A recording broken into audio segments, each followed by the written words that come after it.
La Bible n'apporte pas d'enseignement spécifique sur l'incinération.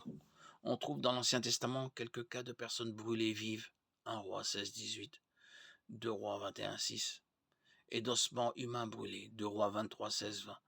Mais il ne s'agit pas de cas d'incinération. Il est intéressant de noter qu'en 2 Rois 23-16-20, le fait de brûler des ossements humains sur l'autel l'a profané. La loi de l'Ancien Testament n'interdit cependant nulle part de brûler un corps humain décédé, pas plus qu'elle ne maudit ni ne juge les personnes incinérées. L'incinération existait déjà à l'époque biblique, mais n'était pas couramment pratiquée par les Israélites ni par les croyants du Nouveau Testament. Dans les cultures des temps bibliques, on enterrait généralement les morts dans un tombeau, une grotte ou directement dans la terre. Genèse 23-19, Chroniques 16-14, Matthieu 27-60. Si l'ensevelissement était la pratique la plus courante, la Bible n'en fait pas pour autant la seule autorisée. Un chrétien peut-il donc envisager de se faire incinérer?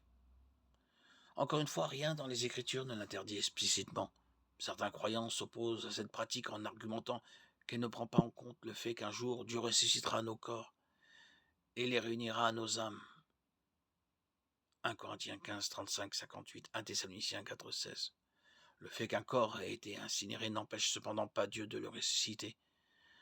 Les corps des chrétiens morts il y a des milliers d'années sont à présent complètement réduits en poussière, sans que cela n'empêche Dieu de les ressusciter. Il les a créés et n'aura aucun mal à les recréer. L'incinération ne fait qu'accélérer le processus de transformation d'un corps en poussière. Dieu peut tout aussi bien ressusciter une personne qui a été incinérée qu'une autre. Cette question relève de la liberté chrétienne.